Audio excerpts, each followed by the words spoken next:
Tadi antum sempat berbicara tentang anak-anak muda kuncinya Ustaz. Dan alhamdulillah kita melihat di sini belakangan banyak sekali anak-anak muda yang mulai menghadiri kajian-kajian dan majelis kita ini insya Allah. Alhamdulillah Ustaz. Dan di pembahasan kita pertama ini mungkin juga akan menyinggung tentang anak muda sendiri Ustaz.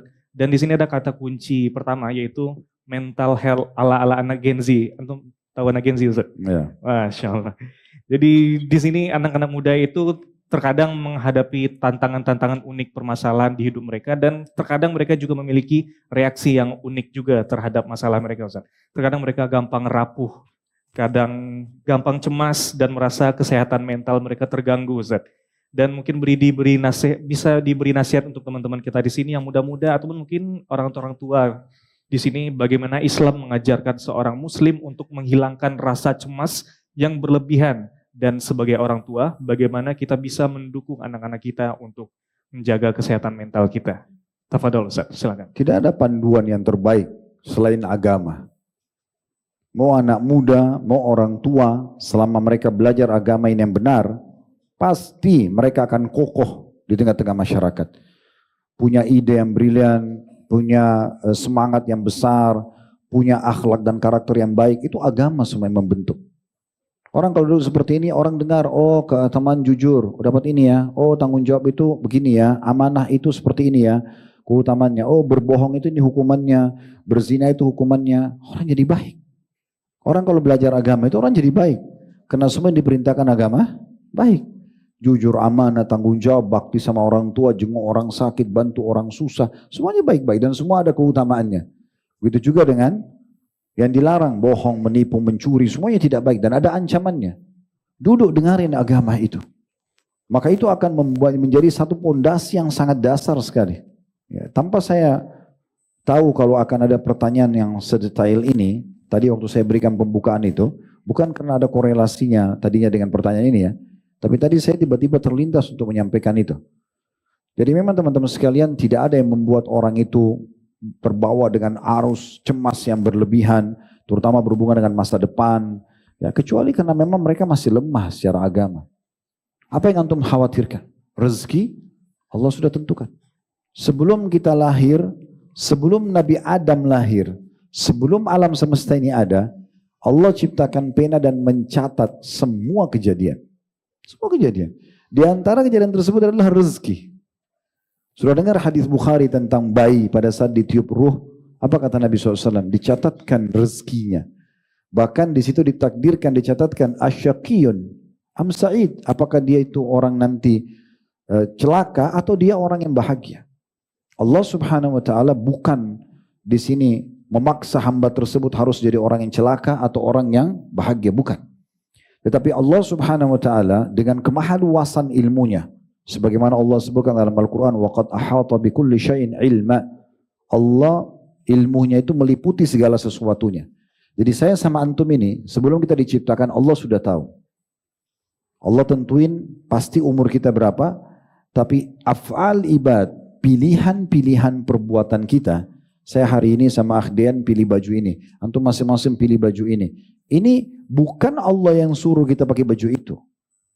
Tadi antum makan pagi, sarapan, makan siang, mungkin tadi yang sudah makan malam, antum pilih makanan. Allah nggak ikut campur di makanan itu. Tetapi di sini dalam af'al ibad, sikap dan perbuatan kita yang kita pilih dalam keseharian itu Allah sudah tahu kita akan pilih apa.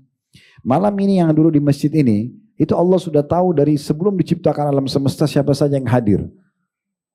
Dicatatlah sebagai takdirnya, termasuk pilihan bajunya, makanannya, termasuk dia mau nikah sama siapa, dia mau bekerja di mana, dia ambil jurusan sekolah apa, itu pilihan kita semuanya. Pilihan kita. Jadi Allah Subhanahu wa taala tidak memaksakan itu. Semua sudah tercatat. Termasuk masalah rezeki. Yang paling manusia khawatirkan apa? Rezekinya. Kan gitu. Takut gak makan, takut gak minum. Seakan-akan kalau dia tidak bekerja di perusahaan itu dia gak bisa makan. Siapa yang bilang? Apakah semut-semut itu kerja di perusahaan sehingga dapat makanan? Apakah ikan-ikan di lautan itu punya pendidikan? Jutaan miliaran makhluknya Allah depan mata kita, mereka makan. Apa kata Nabi SAW? Kalau kalian betul-betul bertawakal kepada Allah, sebenar-benar tawakal, maksudnya berusaha dulu, selebihnya serahkan hasilnya kepada Allah, pasti Allah akan berikan kepada kalian rezeki seperti seekor burung keluar pagi hari lapar, kalau pulang sore hari sudah kenyang. Kalau seandainya rezeki antum tidak dicatat teman-teman sekalian, kira-kira antum masih hidup sekarang? Misalnya makanan, minuman, kan tiap hari kita lapar, tiap hari kita haus. Anggap di sini yang paling muda misalnya umurnya 20 tahun misalnya, sudah 20 tahun dia makan dan minum. Yang 30 tahun, sudah 30 tahun dia makan dan minum. Gak pernah ada masalah tuh. Kenapa berlebihan dalam masalah ini? Makanya Hasan Basri rahimahullah menyimpulkan setelah sekian puluh tahun menuntut ilmu dan akhirnya menjadi ulama muslimin, beliau sampai kepada sebuah titik mengatakan, saya tidak pernah ragu dan khawatir tentang rezekiku karena tidak akan pernah diambil oleh orang lain dan Allah sudah tentukan untukku. Saya juga tidak akan pernah meninggalkan satu amal karena saya tahu tidak mungkin orang mengerjakan amal yang harus aku kerjakan. Tapi rezeki sudah tercatat. Bukankah Nabi SAW mengatakan tidak akan wafat satu jiwa sampai semua rezekinya disempurnakan untuknya? Apa yang harus dikhawatirkan? Gitu kan? Jadi nggak perlu khawatir. Tugas kita berusaha. Selebihnya serahkan kepada Allah Subhanahu Wa Taala. Ada orang rezekinya di pekerjaan kantor. Ada orang rezekinya di nelayan. Ada orang rezekinya di sampah yang dibuang. Ada orang rezekinya dari warisan orang tuanya. Gitu. Ada orang rezekinya, subhanallah, kotoran manusia jadi rezeki. Kotoran kupingnya, kotoran badannya. Ada sampo, ada sabun, ada dokter THT. Allah subhanallah sudah atur semuanya. Allah subhanahu sudah atur semuanya. Kan gitu. Jadi harusnya kita paham ini teman-teman sekalian ya. Jadi nggak usah terlalu khawatir berlebihan, cemas berlebihan yang akhirnya membuat kita seakan-akan masa depannya sudah ya tidak jelas. Enggak. Kekhawatirannya tidak ada dalam Islam. Bagi seorang muslim kita selalu mengisi hidup kita dengan optimisme.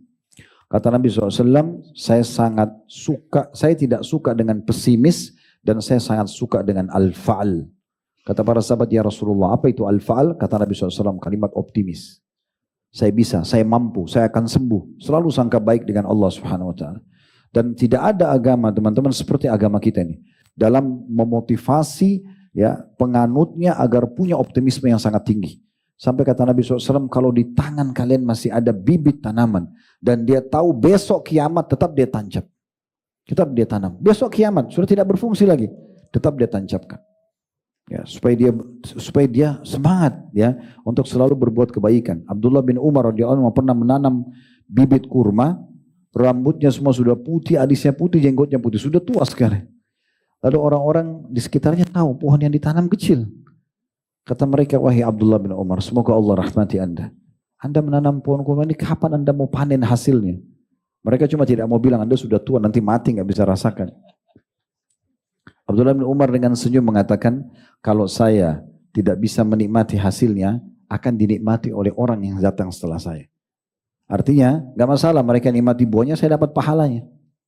Karena kata Nabi SAW, tidak ada seorang muslim yang menanam sebuah pohon, kemudian ada yang mengambil manfaat darinya, dari jin, manusia, hewan-hewan, ulat yang makan daunnya, burung yang datang berlindung, apa saja. Jin, manusia pun mengambil manfaat, bernaung atau ambil hasilnya, kecuali jadi pahala buat dia.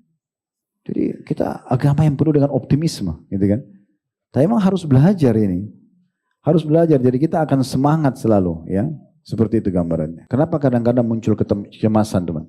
Selain tadi tidak punya agama, masih sedikit dia belajar agama generasi muslim ini, dia juga terlalu banyak tontonan barat. Orang barat itu, orang non-muslim tidak ada arahnya. Mereka hadir di gereja seminggu sekali, itu pun susah payah dipanggil ke gereja. Saya ke Australia, pergi ke Amerika, banyak gereja dijual. Gak ada yang hadir, karena hari Ahad mereka punya acara, hari Sabtunya mereka mabuk. Ya. Jadi hari Ahad gak hadir di gereja, jarang orang yang hadir. Mereka jauh dari agamanya gitu.